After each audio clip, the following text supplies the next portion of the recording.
Olha, para entendermos melhor as implicações legais da nova prisão da advogada e influenciadora Deolane Bezerra, vamos conversar agora com a delegada Luana Davico. Oi, Luana, boa tarde. Obrigada mais uma vez pela participação. Uma honra ter você aqui comigo. Olá, boa tarde. Uma honra para mim. Muito obrigada. Boa tarde para todos os ouvintes. Inclusive, pessoal, vocês que acompanham as redes sociais, no Instagram da Luana, ela fez uma postagem muito interessante, de muito fácil entendimento, explicando quais as razões para a prisão, para a nova prisão da Deolane, por que ela não poderia manter contato com a imprensa, mas mesmo assim, eu vou pedir para você explicar para a gente por que ela foi presa, foi solta e presa novamente. Bom, de imediato a gente precisa ponderar que tudo que estamos falando não se trata de acesso, a gente não tem acesso aos autos, né? Então se trata de medidas e decretações, sentenças sigilosas, no qual a gente acaba tendo informações somente pelo que é divulgado, que foi divulgado pela Polícia Civil de Pernambuco e pela própria defesa família da Deolane aí nas redes sociais. Então, primeiramente, partindo desse pressuposto, a prisão dela, conforme foi divulgado, se deu exatamente pelo envolvimento, né, pela existência de indício de autoria e prova de materialidade, que ela teria cometido crimes que envolvam lavagem, organização criminosa, entre outros pontos. A lavagem de capitais, como bem disse, né, teria sido feita por uma técnica muito elaborada, que é a técnica de Smurf, chama Smurf exatamente por causa dos Smurf, que são pequenininhos, são pequenos depósitos, não são depósitos grandiosos que chamem atenção, mas nós temos toda uma legislação muito ferrenha, muito rígida, de forma a prevenir esses colapsos no sistema financeiro. Bom, é importante a gente ressaltar também que não há incompatibilidade entre a prisão preventiva que lhe foi decretada e o princípio da presunção de inocência, que tanto se fala.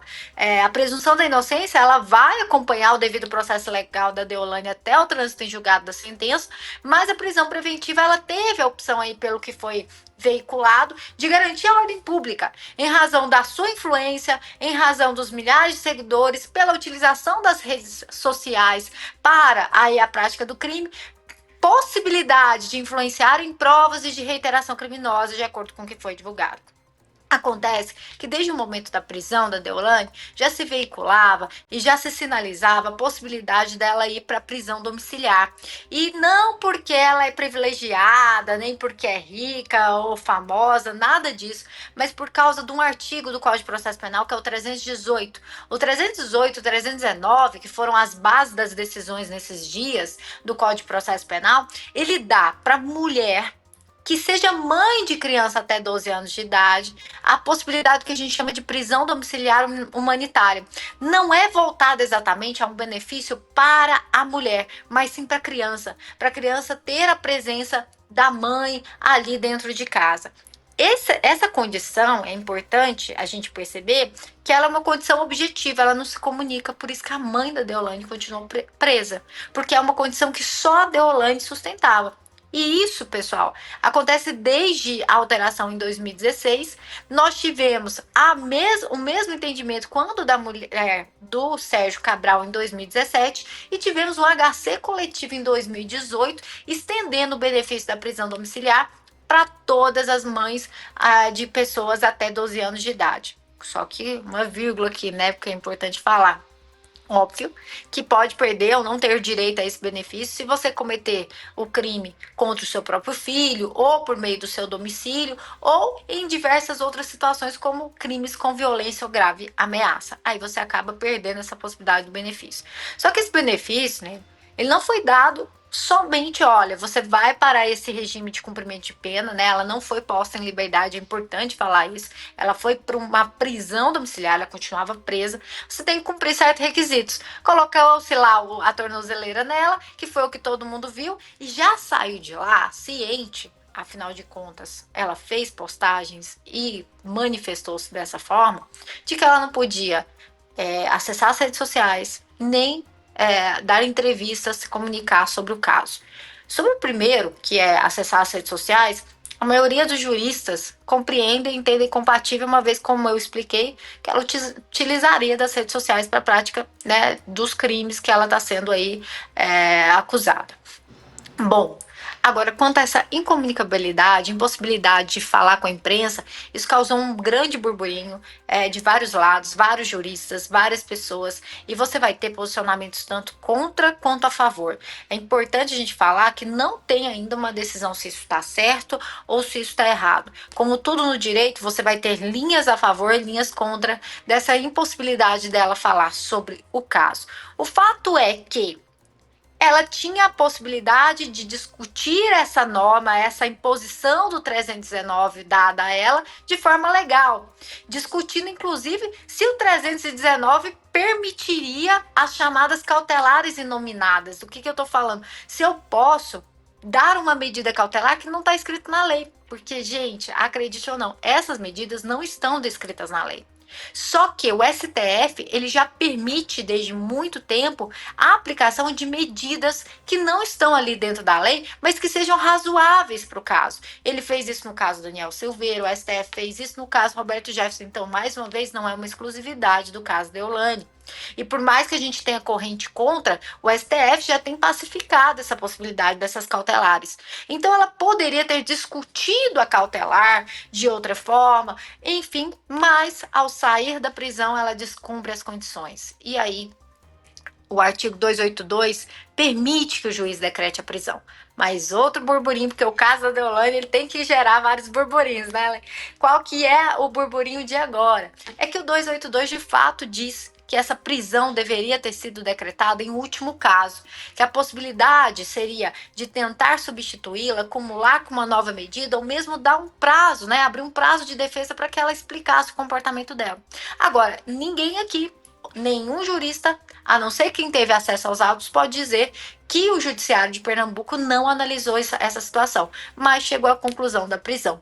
Então, não é errado, a gente não pode falar que o Judiciário errou. Até agora, tudo o que foi feito tem embasamento legal e tem embasamento jurídico e jurisprudencial, embora cause bastante discussão. Tudo relacionado a Deolane causa bastante discussão, mas quais são os próximos passos agora?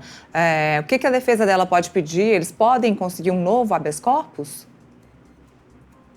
Bom, eles não só podem, como me parece que vão, né? Já noticiaram aí que estariam vindo a Brasília tentar junto ao STJ um novo habeas corpus, usando de dois argumentos basicamente. O primeiro argumento, que é a continuidade, a perpetuidade dessa condição de ser mãe de uma criança de até 12 anos de idade, e esse argumento ele existe realmente, e dando em vão essa desproporcionalidade da decretação da prisão preventiva.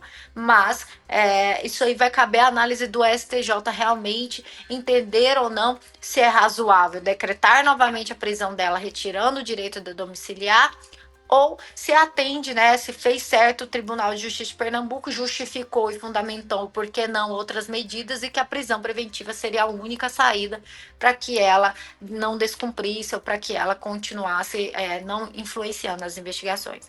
Outro argumento também que é levantado demais é o fato de inexistir uma sala de Estado maior para que ela, na condição de advogada, ficasse aí em prisão, e isso faria com que automaticamente ela tivesse direito à prisão domiciliar, o que não é verdade. Eu não sei se esse argumento será levado, mas nós já temos entendimentos jurisprudenciais, inclusive do STJ, em prisão de advogados. Primeiro, que a prisão do advogado, a necessidade da presença de um representante do OAB no caso de ser preso no exercício da sua profissão, e aí o Estatuto da Ordem, inclusive, fala que só poderia ser uma prisão em crime inafiançável, em flagrante crime inafiançável. E, não havendo essa sala de Estado maior, a cela especial supre essa necessidade, que seria uma cela separada, uma cela distanciada dos demais presos, exatamente, né, porque a gente vê aí, igual começou a entrevista, né, que ela tem várias vezes, de certa forma, o nome dela é atrelado a organizações criminosas. Ela já falou e manifestou que é a advogada que defende bandido, ela já falou dessa forma. Então, a gente não pode, né, como Estado, correr o risco e deixar uma pessoa dessa cumprindo pena numa cela onde ela pode sofrer aí riscos à integridade física dela. Mas não é necessário uma sala de Estado maior, somente uma cela especial já supriria esse é o entendimento do STJ, onde ela ficar separada e resguardada das sua integridade física, não há que se falar em colocação em liberdade ou domiciliar automática. Maravilha! Mais uma aula aí da Luana Davico aqui pra gente no Metrópolis, que além de delegada, é parceira aqui do nosso boletim. Luana, obrigada, viu? Mais uma vez, grande explicação aqui para quem está assistindo a gente. Obrigada, um abraço.